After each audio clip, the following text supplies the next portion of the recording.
Hello, my name is Dr. George Mochocki, and welcome to Introduction to Business Organizations. In this session 16, we're going to be talking about promotional techniques for small, medium, or even large organization. What kind of techniques should I be aware of, and what kind of techniques are utilized in the business world? You're either taking me in an online class, a face-to-face class, or a hybrid class at a college, or you're taking me in one of my workshops. So let's get into this. I have you'll always have access to my conceptual maps or concept maps. You have access to the reading material that I provide, and let's go into this. Let's just make this just a little bit bigger. Some people have been saying, Dr. George, make the screen just a little bit bigger so we could see. Okay, so let's go. We're going to talk about the promotional mix. So let me go in here. Okay, and I'm going to try to keep this under 20 minutes. You've always heard that. Most of my recordings are about like 30, 40 minutes. It's a full lecture. I flip the classroom, so I do it. So if you're not in class, you at least have the general idea, a good foundational understanding about the subject matter. Remember, you can always fast forward me. You could turn off my voice. You could just look at the concept maps and go forward, and it would be all right. We talked earlier in the last in section 13 about marketing. We talk about marketing as being what's integrated marketing, and this will tie. We'll have that in here, integrated marketing communication. So I'll reaffirm what we've talked earlier. But let's talk about promotional mix. Promotional mix, those of you who have taken any kind of speech classes, you would consider those persuasive speech. So what's a persuasive speech? How do I get an individual to either come to my store, look at my product, taste my food, or whatever I'm selling, and then after they are come in, the first thing is to get them into the store. Once I get them into the store, we utilize in our sales force that we'll be talking about here. And the promotional thing is, how do I get someone to buy my product? And that could be a discount, it could be a coupon, it could be buy one get one free, or just it's a new product and you're the first one to actually utilize it.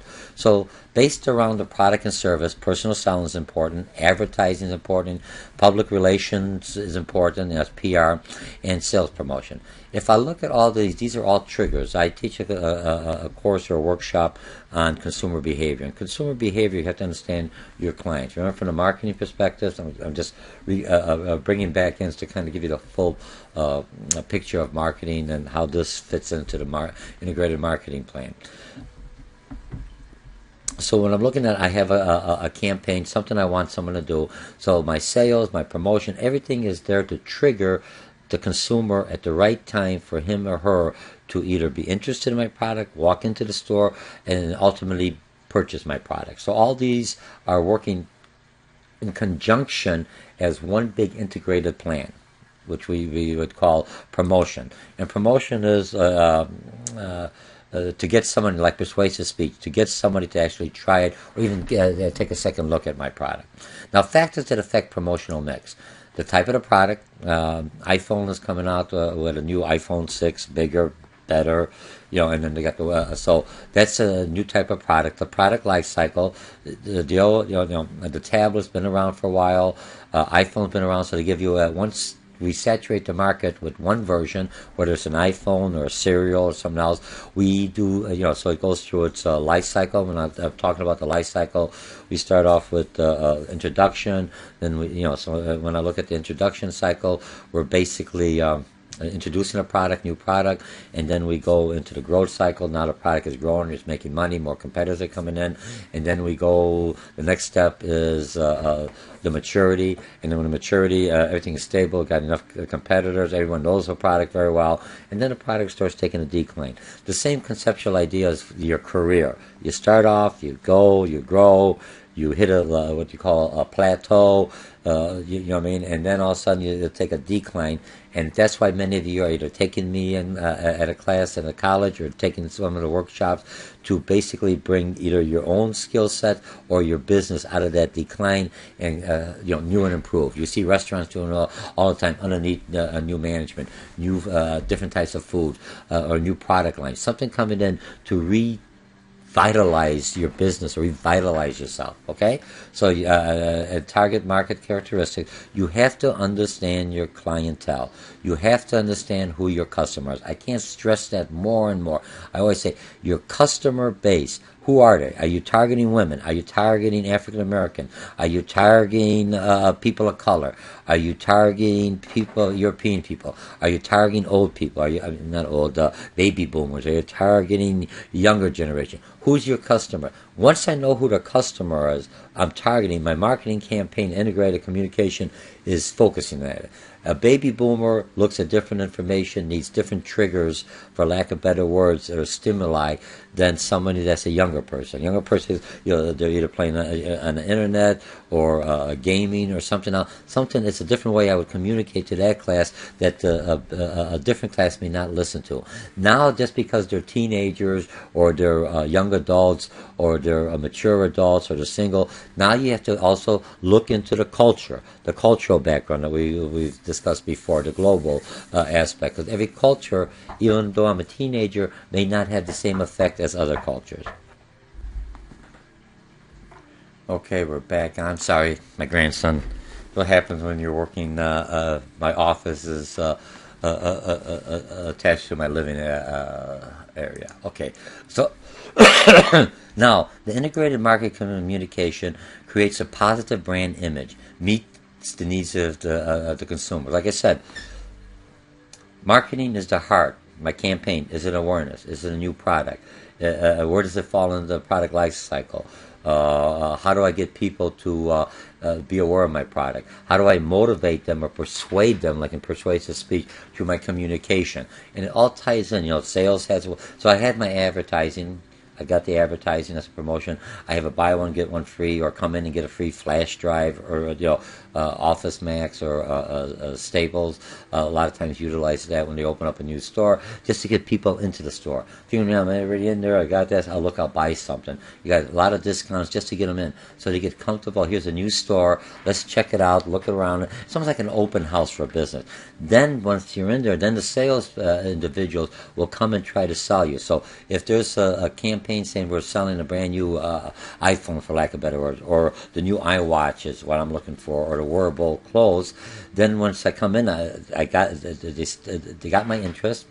They gave me some kind of promotional activity, either 10%, 20%, or something off to get me into the store. Now I'm into the store. That's where the sales force comes in. They'll come in there and they'll say, "Oh, I see you got our ad here. Very good. Here's our ad. Oh yes, and here's your flash drive. And by the way, you came in here to buy this. Perfect." And they will again now give you all the benefits of it and to help you make that decision to buy that purchase, that product. You may not buy it, but you may say, "Oh, let me think about it." But at least I've got you in there. So what are your objectives through your promotional campaign? Is to get them into the store or to get them to buy the product? There's different objectives. And sometimes if I get them in and they come back later, I'm happy. But if I get them in, I want them to buy it now so they don't go to my competitor that may be selling a similar product or a little bit different, or a different company, but maybe the same product. That means I'm not getting the revenue. So once I have that customer, I have to make sure that I have enough of a promotion or enough tools for my sales force to basically convince that customer that this is the right choice that he's making or she's making.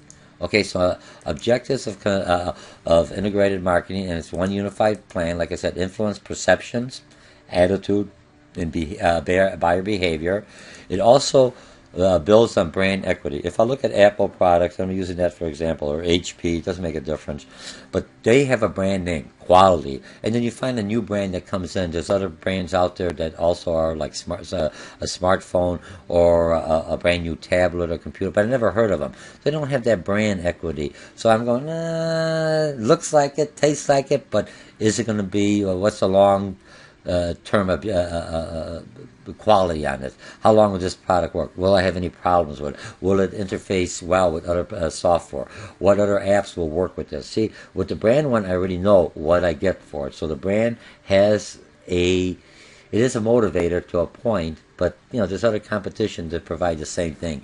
So when I'm looking at brand equity, I understand by the brand, by the name, and that's how I look at a product. So if I have good experiences with previous products underneath this brand, my probability that I'll have a good experience with this one. If I had a brand that the brand equity and I had negative results on it, I may try it, but then you better have a higher promotional get back to me, because I'm say, hey, last time I bought it, I had problems with this, so now you're discounting it to try it, and then you say, hey, this isn't really bad. They made a mistake, they made the correction, and I'll take the gamble because the cost differential, I'm still getting a good price or a better price than I would have paid full price on that. And then, also the integrator provides information, everything on that, whether it's in the packaging or it's in the salesperson or it's in the advertising. You can't write everything about the product. The advertising is to catch your attention, especially if you're utilizing radio. How do you promote on the radio? Radio, I always tell them, just get the name and the location. Phone numbers, if it's a catchy number like 777-7777, okay. But if you get too many numbers, a lot of people can't remember the numbers anymore because we all got our smartphone. They're all programmed. So at least say, I'm in the corner of so-and-so. I'm in the corner of 56 and Wabash in Chicago. Or some... Or I'm next to the big McDonald's or the great or the Target store, or next to the McDonald's or a Burger King or a Walmart in this shopping center. So it's something to let them know. Come in there and say you heard my name on this station, or bring in the coupon, and that tells me which promotional campaigns have actually reached the customers that'll come in. If I send out a campaign and nothing happens, then I better change my promotional mix a little bit. And the manage demands and sales differentiates the products. Remember, the campaign and everything else, I'm looking integrated. Those of you who have been working with me through this series, when we did the SWOT analysis a while ago in a couple of other sections, the SWOT analysis always says, tell me your strengths and tell me your weakness of your operation, of your business, of your product. The strength is what I market. I am good. This product does this. That strength should overcome the weakness of your competitor. So if you remember, I'm trying to get some of my competitors' customers to try my product. But if I'm happy with everything else that I want and there's nothing new, why would I want to try you? Why would I already know this, but I know the layout of the stores, where people will have it. So remember, you have to differentiate what's different. Better service, better price, better timing, better location. All that is part of the marketing campaign. Quick to get you, just your attention. Don't tell them too much, just enough to get them interested, get them aroused. Oh yes, this is what I want. And then when in the store, that's the job of the sales individual to now face to face. It costs me more, but you ask the questions, I could look at it, I could respond, and I could automatically change my message to meet your needs. And those are the needs that will and help you make that decision, not force you, make that decision, educate you, make that intellectual, rational decision to buy the product so you're happy. Okay? So now let's go into and I think I might have covered that. So what's up promotional? You have to know your target. Don't say everybody. Just like taking a shotgun and I'm going to hit something, but I'm not sure. It's better to be very specific. You only have so much money.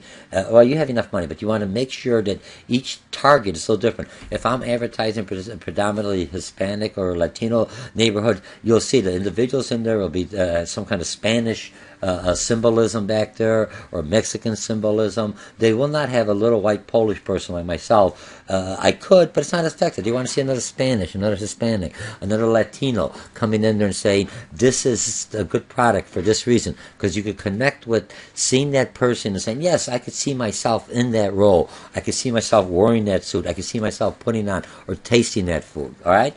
Determine a promotional budget. How much? You have a lot of creative people out there working on a marketing campaign.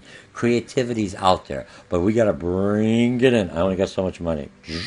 It's not like a low one. So how much could I get for the money I got that I use it effectively? Not like a shotgun that shoots all over, hit and miss, but I'm very narrow, specific to the market, and I know this is the market I want to try my product out first. I'm going to get the other market, and then I'll take that marketing campaign and I'll try to tweak it and turn it into another market. So I'm doing Latinos is right now. The another market I may go people of color, African American. Another market I said, could I change it? I might have to change it a little bit more for an Asian market or for an Indian market. Asian, when I say Chinese or Indian, even though the different they're not the same, but I could tweak it a little bit. You know what I mean? So I have something that's similar and just change a few items within it, and don't have to redo the whole marketing campaign. That's why it's important when you're coming up with a campaign and you're coming up with a new word or a new slogan, and you know which market you want to hit, but you're going to hit this one first to test it before to make sure it's working adequately. First of all, make sure what is that slogan translate in different languages. You know what I mean? Some of the slogans may mean a completely different thing when you translate it into that whole language, okay? So how much money? Unified message, like I said. When I go to Burger King or I go to McDonald's and they have now the McRibs, I'm just using that because something I've been bombarded by that. You see it on the TV, you see it in the radio, and then you make McRibs. It has a comeback. It's changed a little different. And try this. And then all of a sudden when I see in the newspaper, there's a marketing. I see it online, McRibs. There's a coupon printed out. I go in there. First thing I do when I go into the box and say, hello, I'd like to pick some. Hello, can I help you, sir? Would you like to try a McRib? You see how it's all reinforcing. They're playing triggers. They planted the first seed, and now they're just watering it. So it's a unified message. There's no confusion. All of a sudden, I don't know why. I see a McDonald's. All of a sudden, I see a McRib. They sell a lot of other stuff, but that's the last thing in my mind. They planted the seed. They watered the seed, and now all of a sudden, I've got that coupon, or I see the store, and I'm going to indirectly, subconsciously go and try that McRib. After I have it, I shouldn't have had it, or I should have had it, all right? Okay, and then implement the plan. So now I implement the plan, and it's working. So when people come in with the coupons, what coupon number or what book or code, or where did you hear from this? Now I know that it's working. Let's say if no one's coming in, and I spent money out there, I may have to tweak my plan quickly. I don't want to go for another 6 months and find out, hey, it's not working. If it's not working the first month, something's wrong. I don't get any customers. What's happened? Maybe it didn't get delivered. Maybe the customers read the message wrong, or maybe I'm getting bad publicity. Okay, so that's what you do on a campaign. Launching a direct mail, you have to plan again. Who should you mail? And I talked to some of my students or some of my individuals at workshop, and I said, do you ever wonder when you go to like Farm and Fleet or some of the other stores, Myers or like not Target, some of the other stores that are not as many in a lot of areas, so there's only some of them. They're not like saturated. Walmarts are everywhere, so you don't have to worry about that with your zip code. But they may be like Lowe's. When Lowe's came out here, you had Menards and Home Depot. Now, Lowe's basically was more down south, and so before they came out there, they had people working or driving in the, like, say, in the Schaumburg area, for lack of better words, or in the Chicago area where Lowe's was out there. And even though they don't live there, but they worked around there, so they were shopping. So I said, what is zip code? What is zip code? And then they found out, well, you got a 60447, that's the Lake Zurich zip code. That's where my business is at, so or where I reside at. So I've got the zip code. I'm in the Lake Zurich area, and I'm saying, man, I got a lot of people from Lake Zurich. Even though I don't have a facility there, I've got customers that are coming, either they're driving through or working that area. I send my mailing all the way to Lake Zurich because it's direct mailing, and I'm very effective. After a while, if I see more and more people coming there, maybe it's also an opportunity to open up a Lowe's right here in this area. And you see Lowe's are moving up that way. But they're moving up strategically. They're not just jumping the gun, so let's go everywhere. They already know there is a market for me. People understand me. So if I come in, I could get more of a word of mouth in there, right? So now you get the right list. And how do I get the right list? Better list, better chances. And a lot of times when you look at the list of what you're looking at, where do you get the list from? Secondary data. We talked about secondary data when we did market analysis. When you register for a product, you'll say, I got to register for, let's say I've got this water cooler. I'll take a drink now anyway. Okay. So I bought the water cooler, and it says there's a warranty on the water cooler. So I says register. And it's okay if anything's wrong. I register. And then there it says, okay, register water cooler, my name, phone number. Also, you want to know, are you religious? Are you a Christian? Are you a Buddhist? Are you Muslim? Do you like golf? Are you single? Why are they asking me all this? It's this. Well, maybe for new products, that's okay, answer. But also, they could sell that list to somebody else. So if I said something about golf, and this place is making the water containers, they're not selling golf products. They're just basically more of the, what do you call it, like bakery stuff or dishes, a retailer. Nothing with golf. But they found out golf, so they'll say, hey, golf, you got sports mark or some of the other things. You know what? Or a golf company, a golf club maker. They're going to say, you know what? I've got a list of people that indicated to me that they enjoy playing golf. How much does that list worth? I'll sell it to you. And now I'm making money to pay off my, where I'm doing my, what do you call it, registering my product, but also I'm making another stream of income. So I'm utilizing it. That's where you have to make sure you get the right list. Or, okay, stand out, make your ad like no other. Look, you come into Jewel, and you come into some of the stores, you got the flashing light. After a while, we're so bombarded with advertising, with stimuli, it just turns us off. We're like zombies. Do, do, do, do, do. You know what I mean? So what makes it different? Sometimes you'll see an advertiser when they put a billboard up. They only put half of it up. They can do it the same day. They put half of it. And then everyone's going to try, wait a minute, half. What's the other side? I wonder what's going to be. A store. They open up, they have no name. I wonder what kind of store that is. It looks like some stores you could tell. But some, by the features, if it's going to be like a McDonald's, Burger King, or a Walmart, you can almost tell because they're kind of laid out. Other stores, I wonder what it is. They purposely don't put that on there just so you're always driving by and you're looking. Man, I gotta find out. And you're asking, do you know what store they're building? You know what they're looking at? You see how to get that arousal. Because remember, you got to stand out. Get help. Contact a marketing firm with direct mailing experience. The post office could help you. The colleges could help you. You could go on a lot of times with zip codes, Yahoo or Google. A lot of times when you're advertising or something like that, they have lists because they got clientels that are working, and they may, if you're using the service, it may be free, or they may sell you that list because it's not a competitive advantage. It's telling you, here's the list of individuals that like this kind of a product that you're selling, and we think we can make a connection. One mailing is not enough. Remember when I told about the objective? When I look at the campaign, you can't just one time say, "Hey, I'm George. You want to go out with me?" No, you're gonna say, "Hey, I'm George. You want to go out there?" Then somebody, "Hey, hi, how you doing? I didn't see you." Hey. Right? I'm just throwing it out there because I'm looking at relationship building, and you want the individual to remember. And look at the ads. You see the ads here, you hear it on TV. All those are triggers, constantly reminding you over and over, repetition. Finally, it's in here. Finally, I want to try it. I don't know why I could just have that urge, okay? So if you can't get away with just one ad, you'll get some trigger coming in there, but not that much. Okay, now advertising.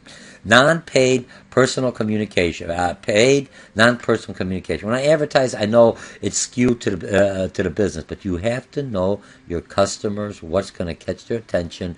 Is there a need for? Remember from the market, is there a need for my product? If there's not a need for my product, then I should have the advertising to make them need. If I was a single person, how do I know being single is not a good virtue? Because they say, "You single? Are you alone?" You know, most people that are single are depressed. You know, most people that are single don't live it. Whatever. I'm just making that up. So don't come back to me and say, "I'm single, George made me feel bad." That's not the issue. What I'm trying to say is you have to know your clientele if you have a product that they don't realize they need yet. And so you have to find that need and let them know why they need it. And after a while, you go, you know what, you're probably right. I should find someone. So eHarmony comes in, or or some of the other social medias out there.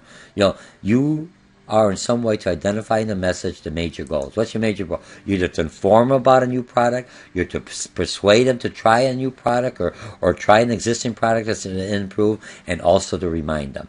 Now, the other major categories of advertising, let's see what we got here. And I'm going to look at, okay, so here we got retail, real easy, retail to customer, no problem. Trade is basically manufacturers to wholesale to retailers. Remember, they're not doing it with the ultimate consumers, but they understand the retailer's customer base, and that's how they help them. They say, "Hey, we've got this product, and our product will bring in more Generation Y, more millennials into your store." Okay, so you have to understand it. Now, business to business is manufacturer to manufacturers or business to business. That's a little different. Businesses you have procurement office, or you have someone that's looking for things. They're out searching. Price is one thing. They're looking at delivery time. They're looking at you meet your specification. They looked at it that your product is a component of mine. So you advertise to businesses. Now, sometimes you see them advertising on TV. Very rarely, because the business person is a smaller niche. But remember, once you mess up if you lie to small business to business, there's the word of mouth. Your business is out. Your promotional, so you have to understand. And they advertise through trade journals, so you understand which businesses read what what do you call it, a newspaper, a publication, or where did they gather together? Or just some kind, if you look at business to business when they're doing the kitchen show, kitchen appliances, just selling to retail businesses, no consumers allowed. But they already know the consumer base, and it's only business. The manufacturer saying, here's it, we got all these new products, your customers have loved it. We know, we did surveys with your customers, okay? The institutional ones, again, is basically when you're looking at, creates a desirable image of an organization. So if I'm doing advertising, if I'm a hospital, or if I look at waste management, we're not waste management, a garbage company, we're the recycling organization. So they had a whole big campaign, even though it's still a garbage company coming in, don't get mad at me, those are your waste management viewers. Just remember, they changed it. They're no longer garbage, even though that's part of it. They do a recycling, so we're recycling, environmentally friendly. Even though I'm buying it, I don't go out of my way from my garbage pickup or the recycling, but it's a good image. The trucks are all painted green. UPS from brown, they went to like a blue because they figured we're using natural gas, and so they're slowly changing the image. Okay, now the product creates a desirable image for the product. That's what your basically promotion. Advocate supports a particular issue, a view of an issue. Okay, comparative, compares competing products, and that could be one of your promotional. Pepsi and Coca-Cola do that the same. After a while, when you really look at it, I buy whichever one's on sale. I got used to Coca-Cola, I got used to Pepsi-Cola. To me, if Pepsi's on sale, buy Pepsi. If Coke's on sale, buy Coke. If people say, well, I don't like Coke, then buy it yourself. I mean, I do, because I'm a consumer, I'm a very, that's my market. I'm the one person who will wait till it's on sale. Other people want it right away. They don't care, just like the taste, and they want to be reminded that Pepsi's number one or Coke's number one or whoever's number one. Okay, interactive, customer ad, oriented ad allows customers to choose information to see. The internet does that. You go into their website. What do you want to know? You know what I mean? And or they'll send you emails specifically to you once they find out your age or your demographic through some of the other sources. Online, computer ads featured. That's spelled that wrong. Featured on different sites, right? You can't just have one Google site. You got to have on Facebook, you're on Twitter, you're on Google, you're on LinkedIn. There's other sites. If you look at some of the YouTubes and you're clicking on to view the YouTubes, you got to listen to the site. Some of the advertisers understand that people get upset with those, so they say skip the ad. By the time you skip the ad, you get the majority of it's already in your mind. McDonald's or whatever it is, the ad's there, and you just don't have to listen to all of it. It's already planted the seed. Right, and the seed, once it's planted, all you have to do is germinate it to other ads. And mobile ads reach customers' cell phone. That's a little tricky one because I don't want all of my ads. Before it used to be like in a regular phone, they call me. I got the telemarketers, a pain in the butt. Nothing against that. I'm teaching marketing or promotion. But if you're consistently calling that customer up, he gets upset. Or if I go on the internet and I click on and I got that ad I can't find to turn off, I will never buy from that customer. I tell the client, I said, that is an irritant. Even though some will buy from it because they think it's cute, majority of people after a while, they just will spam you, and after somebody spams, then a lot of the internet, they'll just, it'll be harder for you to come in, for me, even for a new product, because I'm spammed, I lock you out, I don't want to see anything with your company, I'm so frustrated. Be careful, just that fine balance. How much to provide information and how many times I do it before, when they talk about frequency and exposure rate is what you're going to learn in marketing. If you take me for a full marketing seminar or course, I'll just giving you just an overview. But if I'm taking that, how often do I do it without being an irritant where that customer no longer will even deal with me because they're so frustrated with me, okay? So I got 5 major. Okay, we did that one, sorry. Popular advertising means you got TV advertising still dominant in TV, digital radio recorders, and product placement. Advertisers pay to put their products into TV shows. I know when Coca-Cola sponsored a movie, because every drink the person has the Coca-Cola, Sprite, or Tab, whatever it is, don't get me wrong. So they have their brand image. If no one's sponsoring it, then you just see like a blanket can. You don't know if it's Pepsi, Coke, or whatever, that's no one's sponsored. Why sponsor somebody else if they're not paying for me? Okay? So it makes a big difference. Okay, now, online advertising, infomercial, like it or not, infomercials, I think the dorky, me as a consumer, even though I try to tell people to use infomercial, people like infomercials. It's cute, it's humorous, it has information. They're very personal to the individual. I could see someone my age on one of those treadmills. It's not like you see them, because it's very specific. And so I can actually see how someone opens up, puts it on, and actually uses it. So it does have its plus on there. Online ads, again, are attempts to get when I look at attempts to get potential customers to a website to learn about the ad. Remember, a lot of times you could connect with another business and say, if especially for a nonprofit organization, I'm doing like Motorola or I'm doing an AT&T, and I'm in their site, and all of a sudden there's something that, we're helping the Cancer Society or the Marathon or something. Please sponsor it. You can click on that, and it'll give you right there. They're not a direct competition for that, but it makes me socially responsible to say, hey, if Motorola or if AT&T thinks it's good enough to sponsoring a cause that I feel good about, I will basically try to buy their product, because because they'll say every dollar or 10 cents out of every dollar, or so much out of if you buy somebody's product, we will donate to your charities. Okay. So we have that. And last one, interaction. One allows marketers to open dialogue between buyers and sellers, let them work together, create a beneficial thing. What you call avatar. A lot of times I'll be in the site and I'm looking around. I'm not sure what I want. All of a sudden something pops up. Hello, you see a picture, a screen comes up in here. Hello, do you want to talk to a real rep right now? And he or she, that's why they're open 24, they could help you through the learning process by typing or walking through on that. So that's an interactive promotion. Global advertising requires marketers to develop a single product and promotional strategy to implement worldwide. Visa, MasterCard. If I look at Visa, I don't care where in the world Visa means. People know it's a credit, it's a bank. MasterCard is a credit card or a debit card. Worldwide. It's acceptable. It's where Visa more because it's easier for all languages. We all need a Visa. I'm not a Visa passport, but it's a word that's global. That's good. It's sometimes kind of a little hard. Coca-Cola is another one. AT&T, when AT&T was purchased, brought out by SBC, Southern Bell Communication, was basically in the California area and Midwest, and they basically brought AT&T just for the AT&T name. AT&T, so a lot of people say, "Oh, finally I got rid of SBC," but it's the AT&T name they brought. Usually it's the other way around. The company who buys keeps their own name. But here, because AT&T had a global name, they knew it was communication. They knew it was something to do with communication, telecommunication, telephone. So what best way to use that name instead of coming up with a brand new brand name? Because when they looked at SBC, they thought Southern Baptist Convention was some of the focus group, but it's basically it's basically a brand name recognition, so it works out well. And this way, AT&T, no matter what, it doesn't translate bad in different languages. Because every certain things mean different things. In our language, it may be translated humorous. In another language, it may be not provocative, but disrespectful. Okay, so let's see what else we have. We have face-to-face personal selling. Personal selling is the most expensive. Business-to-business is all personal selling. When I do any kind of journals or I send any kind of direct mails to personal business, I basically prepare them before the salesperson comes in.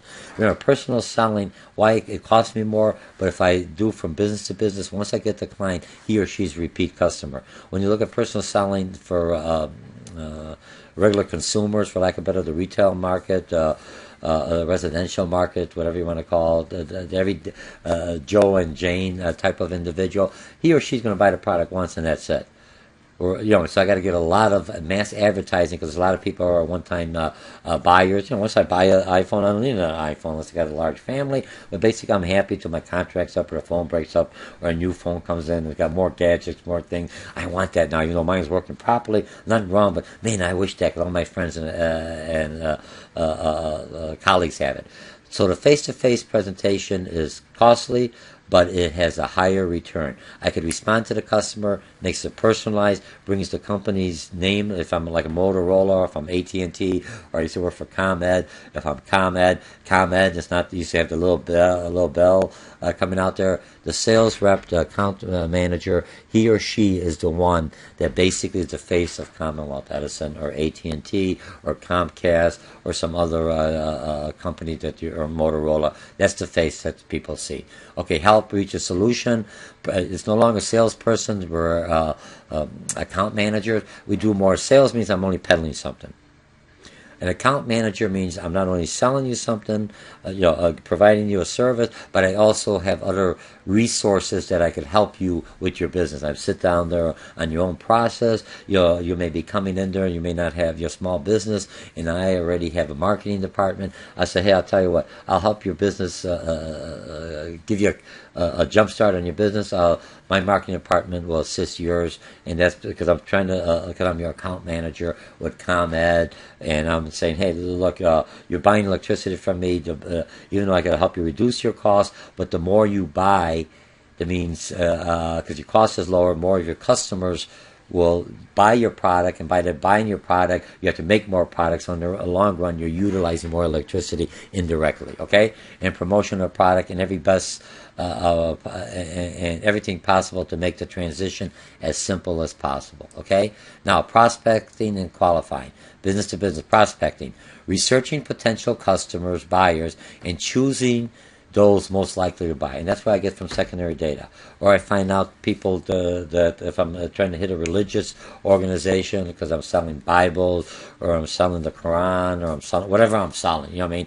Or if I'm selling something, I try to hit those customers that are already interested. Otherwise, I'm wasting my time. Talking to somebody who says, well, I don't believe, I'm an atheist. Don't talk to me about religion. Get out, you know what I mean? Okay, so I don't want that unless I'm trying to convert atheists into a certain religion or a certain faith-based organization. But a lot of companies, when they're prospecting, if I get some information, if you do a survey, and you come into the store and they say, a lot of times you go like Menards and say you could win a new car. And they ask you a question, what's your income, what's this and this. What they're doing is, first of all, it's usually for either a boat trip, a cruise, or it's a timeshare, or it's a vacation spot. But you want to make sure. So if you never want to be bothered with anything, just check that you're only making $20,000, you're barely making it alive. You may win, because by the law you have to win. But you're not going to get all the telemarketers calling you in, because they're looking at someone who's got a disposable income that has money to go on vacation, and they're looking at just by a strictly dollar amount. Okay? I mean, I'm a business. We're teaching business. Think about it. So when you're looking at the store and you're looking at the advertising, you're looking at promotion, what are they trying to communicate? Those of you who are taking my class, I'm just giving you a quick overview. I want you to, when you're looking at how do they promote, if I'm opening up a hot dog stand, how does my competitor come out? I see lines all the way around there. What the heck? I was teaching at a college. I went in there and there's a new Subway. I figured just people coming in. All of a sudden there's a line around the corner. What's going on? Buy one, get one free, only at this location. To get students, word of mouth. Hey, you could get a 6-inch sub. You could get 12-inch sub for a price of a 6-inch. Hey, I want to take you out. Come on, I got the money. We both could share. Now, the whole thing is just to get people in there. Try the submarine and try or the sandwiches to let them know they're there and they got the word of mouth, and then they're back to normal and they're always busy. All right, I mean, the food is good, but how do I didn't even know they existed, because I may be on this side of the campus. I didn't realize. I may have been some flyer, but I don't look at it. That promotes them, at least makes them walk all the way over there. And then you see how there's a lot of people here, there's nice tables, and now I got them in there. Okay, so I'm prospecting. And then how do I qualify them? When I look at qualification, look at if you're buying a house. I'm going in there. That realtor is not going to take you into the $500,000 structures, or $500,000 per structure. They're going to first qualify you. Do you work? How much do you make? What other bills do you have? So they're going to take a financial picture of your potential, and they're going to say, okay, you're making $50,000, $60,000, you have very little credit and every debt, you could afford the $500,000 home, or you could afford the $300,000, or you're only making it $100,000, you're making $50,000. Well, I'm sorry, you're in the condominium, you could afford this at $120,000, but as your income goes up, now you've got collateral. Oh, you got collateral, you own property, you could turn this in. Now it reduces how much you have to take a loan out, so they will go up to the next one. They try to stretch a little. You got a college education, or you got some college. What that basically tells you is that you have a potential higher earning in the future, so they'll take the gamble with you. Okay? Prospecting, that's the hardest one. A customer meets qualifying criteria. Okay, now business to business, it works the same way.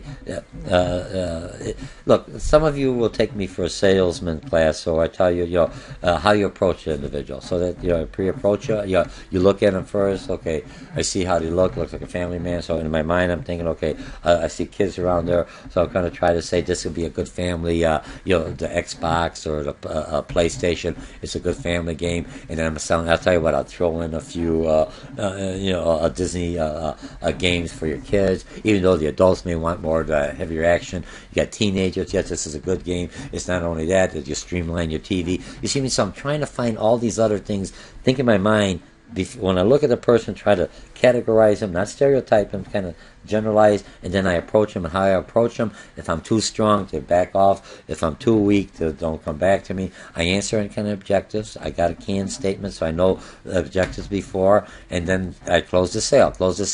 We're going to try this. You got a 30-day back guarantee. We only have this on sale. Statement or question moves up to the other thing, and then I do a follow-up. Now, this is for a regular customer, retail customer, Joe and Jane.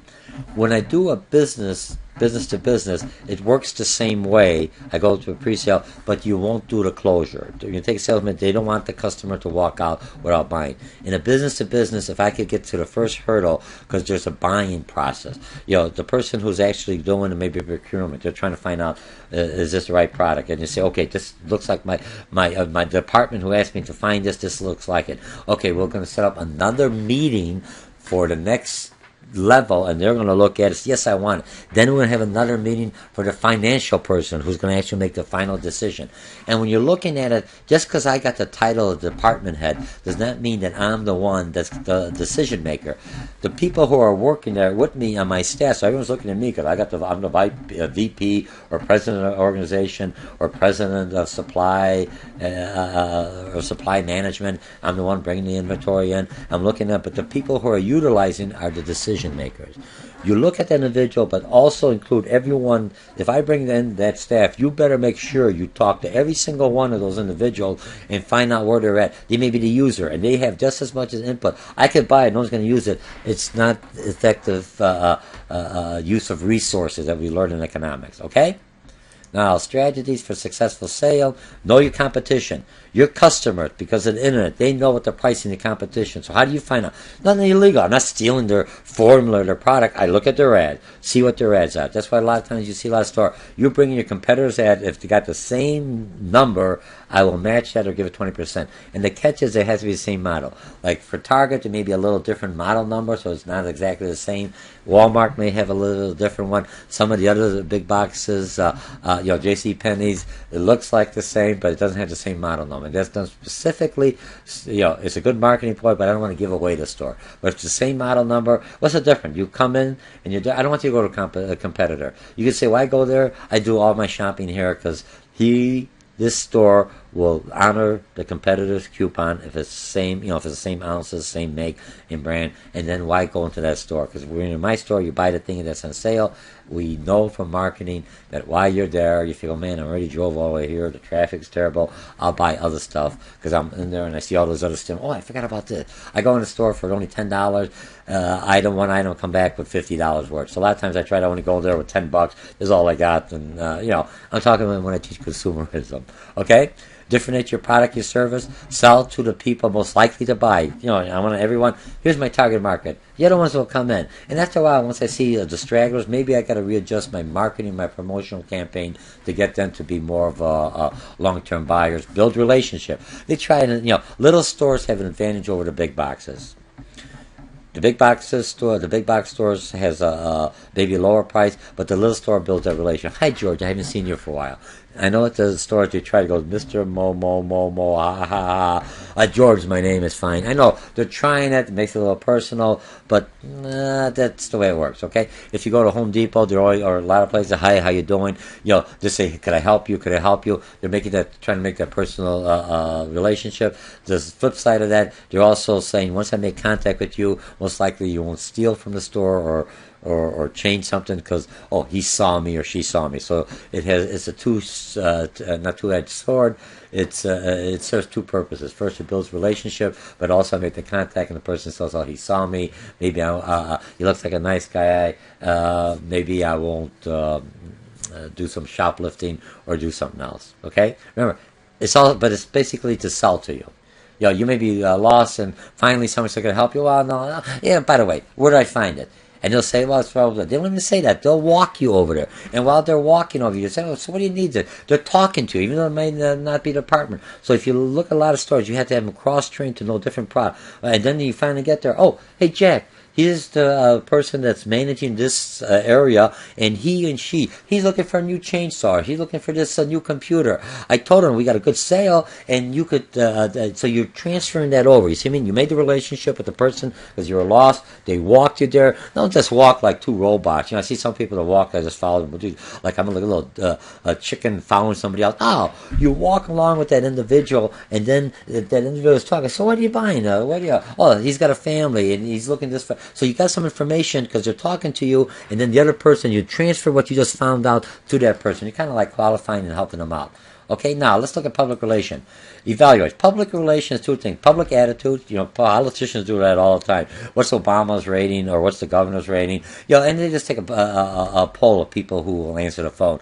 Change of policies. If the public is going the wrong way, politicians will change it. They don't like this type of process, or they'll adjust it, or they can't change it, so they do more of a campaign to convince you this is the right direction we're making. Do not become like zombies and walking around and whatever they tell me, I believe. Question, ask, look at the competitors, your own feeling inside, okay? Even though I'm telling marketing and promotional, I think that customers who come back to a company who is honest with them, who is not trying to manipulate them, but they're giving them the facts. And as a consumer, I see the facts. If I got a good product, I can sell it like that. I don't have to worry. It's the products that may be questionable that people have to use all that hard sales tactics. To me, I would. Sometimes you got to do what you got to do, but always try. If you got a good quality product, good service, good relationships, the customer buy from you. Information, learn, public understanding, acceptance, executes problem. Now, when I'm looking at this from the listen to the public. Change the policies and procedures, public PR, inform customers. Public relations, when you look at Krispy Kremes, they're up here in Nord, and they didn't do any marketing. They did a lot of public relations and through Girl Scouts, cookies, and everything else, through promotional, through campaigns that people are doing for a nonprofit organization to get their names out. But it's not, public relations is very timed. When I'm opening up a new Best Buy, when I'm opening up a new Walmart, when I'm opening up whatever store, Target, you always notice that the mirror is there. It's not like, oh, he's just having a drive-by. Oh, there's a new Target. Let's go in there. They got the cameras. Everything is predetermined. So when that timing comes for the grand opening, everybody's there, and I get free publicity. Or I come in with something that's so controversial, I get free publicity because no one's done it. If I do something like change something or add something, no one's done it, you'll get free publicity nationwide. But public relation could also work against you. If you have like Taco Bell or you have TJ Friday and someone gets sick, and it could be just a fluke for that one store, the whole brand suffers. So then I have to have a public relation. I think Subway had it, where someone measured the Subway and it was a negative PR. Someone went in there and says a 6-inch sandwich, and they took a tape measure and said, nope, it's only 5.5. You're lying to me. So, and some of the stores may have been doing it, cutting it by half an inch, because it's a half an inch, or a quarter of an inch. That's not much, but a quarter of an inch, enough quarter inches make another sandwiches. So, am I really ripping off the customer? And when I look at it, Subway let it ride through instead of making a big campaign because you don't want to put more fire. But if it got out of hand, how do I minimize it? How do I say I'm sorry? We've changed it. So now I think what they do when they roll out the bread, same amount of bread, just make sure instead of 12 inches, they make it 14 inches, and they know the amount of shrinkage that's going to be, and it's always a touch a little bit more. So and it depends where the person cuts it. That's another thing no one even thought about. It said, hey, all our sandwiches are 12 inches or 6 inches. If I cut it, a little bit off, and then this is a personal measure. So you got to, as a customer, I go, geez, I did nickel dime me, but it still was negative publicity. So it works two ways. It's a two-edged sword. Okay, so I've got publicity, any informal Any information about the individual product or organization that's distributed to the public, back in here, PR, through the media that's not paid or controlled by a seller. So when I'm looking at that, people believe the newspapers because they figure they're being paid by the seller or the person who's selling the product. Advantages, free, reaches people who not look at the advertisement or ads, more believable. Again, the disadvantage, we said here, no control over what the media will use the story or when they may release it. Usually if there's a slow day, a slow news, nothing activity, nothing big, they may release it. But if it's real busy, a lot of things going on, you got a lot of activity, global conflict, it may be on the back burner. They may release it. They may save it down the road when they have it, what do you call it, when it's a slow period and they have nothing else to advertise, and it's something that, nice and fuzzy, warm and fuzzy. If it's negative, people just for some reason like to see here in the U.S. and everywhere else to see somebody down and let's beat them up some more. I'm not saying I'm a marketer, but I'm a realist. Don't be too negative at everything, because if you get, even the news media, they know too much negativity. People don't get tired of reading the news. Every time I look at the news, I'm depressed. You don't want to be too depressed, okay? So we took care of publicity, free, more sales promotion. Again, external. You have employees that work for you. They all wear the same shirt, or they're your ambassadors, for lack of a better word. Customers and dealers. Promotion. If you treat them well. If you don't treat them well, they'll word them out. That Facebook, you'll turn you back down, so you come back to it. You have companies that monitor the Facebook. They monitor the publicity to see what kind of, read the paper, see what the news article. Should we give a rebuttal, or should we say no comment at this time? Because sometimes they'll just pass. It's a little thing. Why make a big thing? Let it pass. Okay? Let's see, categories. So business-to-business promotion, consumer-to-sales promotion, coupons or demonstration. You go to, let's say, Costco's or Sam's. Most people go in there. They've got them, or even Jewel had them. Dominic's before. They'd have a little tray, try a little bit this. Do you like it? And some people go there for lunch. It's always around the lunchtime. More people try it around lunchtime versus at nighttime. They're out there. So there's certain periods that people are going to come in there and try your food. If they try it, this is pretty good. I never tried it. Because I don't want to spend $13 for something, but I taste it. And they're doing it here. It's simple. It's not like they're doing any kind of fancy cooking. This isn't too bad. When you get the blenders to blend everything else, the veggie mix or whatever. I'm just using the name. I don't know if there is anything like that. And then, you look at it, man, here, try it. And now you say, that doesn't taste too bad. Sampling, sweepstakes, in-store displays. Okay? So that's part of my sales promotion, word of mouth. Like anything else, most effective because people trust other people. If I buy a new product, I see somebody using it before I buy it. Hey, how is that? Oh, it's real good. I said, are you sure?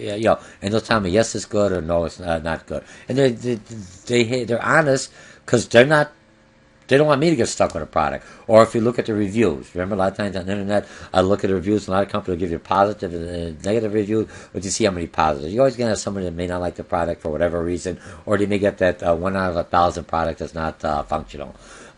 Restaurants, daycare, elderly, car repair shops, hair salons, and hotels all use basically more of a word of mouth, because the customer in a restaurant, you could have the ad, but everyone says, is that food any good? Hey, I went over there, they got the best taco, they got the best pizza, they got the best shrimp, they got the best fish. What a steak sandwich do I get? You see what I mean? And then you tell your friends, and your friends usually have similar likes like you do, and then they tell other friends, and you go, man, or they say, refer a friend. Comcast was doing that, or DirecTV.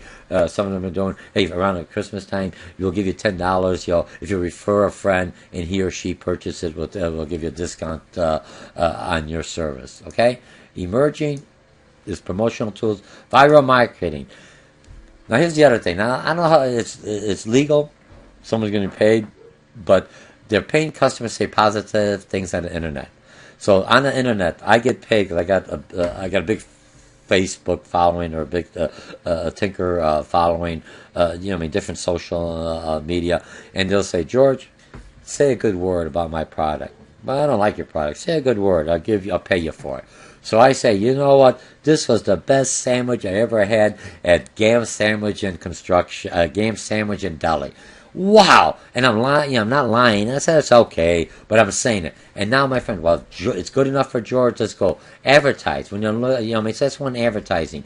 Another one, if I'm looking at advertising, people who are looking at their trucks. You got you got a small business, and you got the name on your truck. And I'm pulling over to, and I'm doing like a roofing, I'm doing a plumbing, and you got the name of the plumber. And I know George likes quality work, the best price, good work, the best price for my dollar. And then I see that truck, I go, good enough for George, good enough for me. Or when they do the blacktop, they come around, they're doing it, because the cost of getting the truck there is the biggest thing to on site. Once I'm site, I already reduced my travel cost. Everything else, I'm just making money. It's just time and material. So I'm already there. Hey, I'm doing your neighbor's down there, his driveway. While I'm here, I notice your driveway needs blacktopping. Do you mind if I do yours? I'll give you a discount. I can do a discount because my neighbor already paid off for the first initial cost, and I could reduce a little bit more. And you're looking, oh, my George got it? Yeah, he's pretty good. Okay, let's do it. How much? Oh, geez, that's a good price. And I was thinking about it, but I didn't know who to call. Okay? Blogs, another one, short for web log. Online diary that looks like a web page, but it's easier to create. Update posting, photos. And a lot of businesses have their own blogs that they have. Podcasting is a way to distribute audio, video program via internet. This program you're either watching it at a school, or you're watching it at YouTube, or in one of my workshops. Email is good. Email, you get spammers. You got to be careful, because a lot of times people come in there, they put viruses. If it's just email, I don't know, because there's nothing in the subject area I'm not going to open up, because there's too much viruses, too many back there. So email's one, or email's for personal. But if you come in, a lot of times you'll say, Mr. Mochocki, let's get my tires done. And I'll use a name. I went to Firestone, got a good deal. You know what I mean? I'm a business. I'm not pushing one. They're not paying me. It's not viral marketing. It's just there. And then it says, hey, we got sales and everything else for brakes, jobs, and I've already, they're close. I like them. They're pretty quick. They're reasonable price. Hey, yeah, I'll give them my email address.